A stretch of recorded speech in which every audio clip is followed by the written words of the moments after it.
Hey there, Yumi DC fans, and welcome if you are new. I am Mantis, and today we're diving into the massive conclusion of year one for Absolute Flash. Issue number 12 is here, and it's the final showdown between Wally West and the terrifying Omega Flash. What consequences can come from this battle? Wally's world is literally on fire, and by the end of this, nothing will be the same for the West family.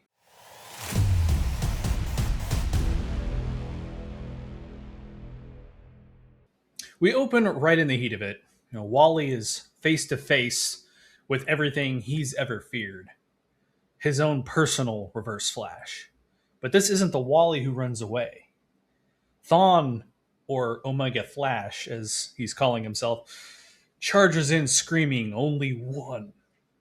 And Wally doesn't flinch. In fact, he runs straight into danger. While the Flashes clash in Barry's lab, the rest of the world is falling apart. And Grodd here is searching for his father. And he actually finds that door to where his father's cage is, but it's a biometric hand entry lock. And lucky for him, he spots a fleeing lab assistant. And using his telepathic ability, he forces the assistant to open his way into the main laboratory where he finds his father. Meanwhile, the laboratory is a war zone. Fire, explosions, it's total chaos. And the rogues, they're actually stepping up here. They're doing what they can to save their own as the facility basically self-destructs. And from that last massive clash between Wally and Omega Flash, it's not looking good. Wally emerges from the debris and finds his dad. And in a rare moment of vulnerability, his father actually apologizes. He's sorry for the life he provided, for bringing Wally into this mess, and for failing as a parent. Well, and that's a heavy moment, but it's cut pretty short because Thawne is already back on his feet and calling out to Wally. He's like a slasher movie villain. He just keeps coming. But can Wally actually defeat Thawne? With the Beast upright, we fully expect another fight to break out here. But Omega Flash takes off away from the lab, confusing Wally, really. He tells Rudy, he can catch him. But, that's exactly why Wally's here. It's to stop this. And Wally takes off after Omega Flash, while Rudy is kind of asking the rogues, how mobile can they possibly be? Can we go after them both? We get a cool action sequence here. As Thawne races from the fort, he's causing massive destruction in his wake, as Wally is hot on his tail, eventually catching him and jumping on his head, but they trip and both kind of tumble, crashing into the rubble. And from there, Omega Flash does get his grab, or gets his hands on Wally by the throat. Continuing the lines he's kind of said throughout this since he's come back into the world is, there can be only one. And assuming here he means only one Flash. Thawne's got him by the throat and is slamming Wally into the dirt and claims, I saw God in the darkness, a God who told him he is the Alpha and Omega. Now, if you've been following the Absolute Universe, you know this has Darkseid's fingerprints all over it. And just as Thawne is about to finish Wally, the rogues intervene. And Snart shoots him with a cold gun and kind of stops him. And Jesse, riding one of the boomerangs with an attached portal ring on there, she drops a few tech balls at his feet. So those balls detonate and open up a portal to Still Point. Captain Cold is blasting the Omega Flash with his cold gun, but it can't quite get it done. He's not getting pushed back in there.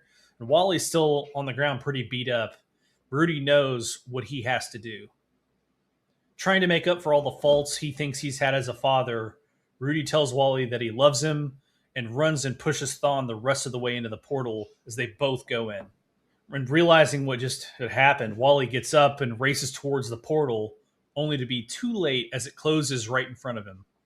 So when he screams at Digger to open it back up, but, he made a promise to Rudy not to open their world back up to that evil ever again. Wally falls to his knees trying to convince himself that his father isn't dead. Now, what's tragic, really, is just as he and his father finally had an honest moment, it was ripped from him. Wally grasping at straws, asks Jesse if she can rebuild Barry's equipment, which she can talk to the equipment, kind of techie talk, but not rebuild it. Eleanor, however, can, but she made her escape in the fighting and is long gone.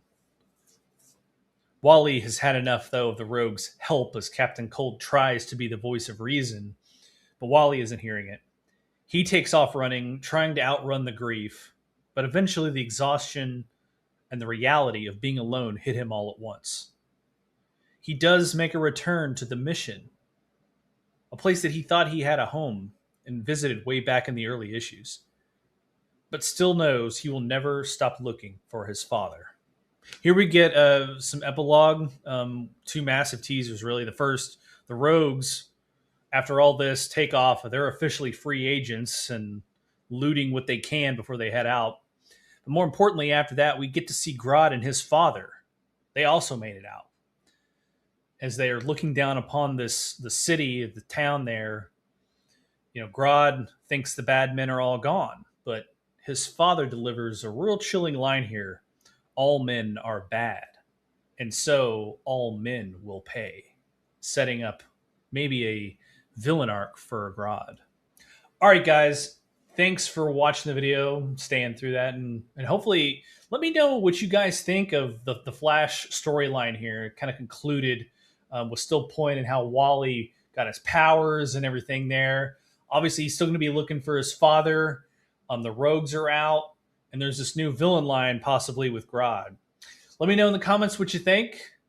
Don't forget to like, subscribe, hit the bell notification so when we put out a new issue, new video, you guys will find out. All right, appreciate it, and until next time, later.